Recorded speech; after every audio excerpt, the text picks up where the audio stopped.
Another 5-minute mystery.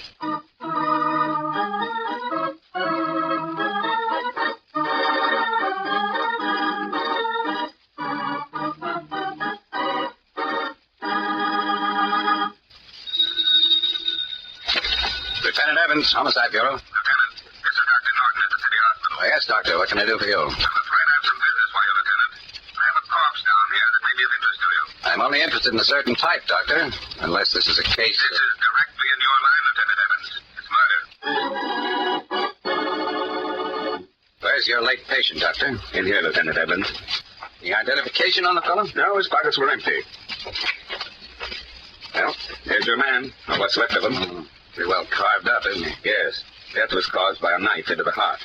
All the other wounds were merely an anticlimax. Speaking medically, of course. Which one of your ambulance men picked him up? Oh, I'm sorry. I should have told you before this. But he was brought in here by a motorist who picked him up at the side of the road. Did you get the fellow's name and address? I did better than that, Lieutenant.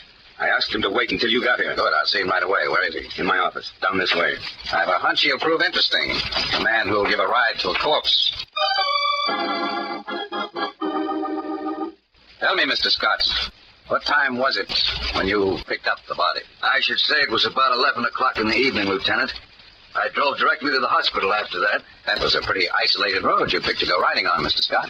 It's an old habit of mine to avoid the holiday weekend traffic, Lieutenant. I always use the back roads. Was the body still bleeding when you found it? I suppose so, Doctor. He was dead, but I put him in the back seat and rushed here as quickly as I could. How long was that ride, Mr. Scott? About a half hour, Lieutenant. I estimated the death to have occurred about 9 o'clock this evening. That was an hour before Mr. Scott discovered the body.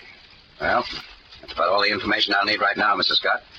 You'll be asked to come to the coroner's inquest, of course. I don't mind that, Lieutenant, but my time is rather valuable. I hope to be compensated for it. I'm sorry, but I don't handle that angle for the city. Is there any sort of claim I filed to get the back seat in my car fixed? What happened to it? The covers are all blood-soaked. I told you I don't take care of that sort of stuff. I thought murderers were your business, Lieutenant. They are, but you don't mean... I do, Lieutenant.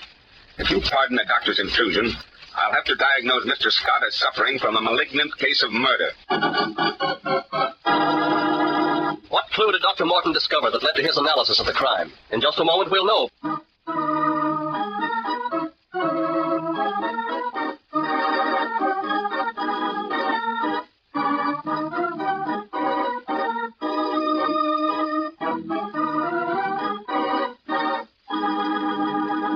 And now, back to our story. That's a bad guess, Dr. Norton. Only on your part, Scott.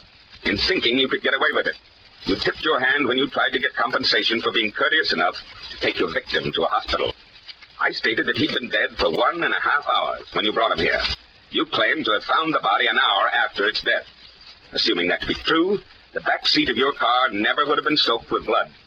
The only circumstances that could have made that possible were for you to have killed him in that back seat, where he bled to death. Backseat drivers and backseat killers, they're all alike. They just talk themselves to death.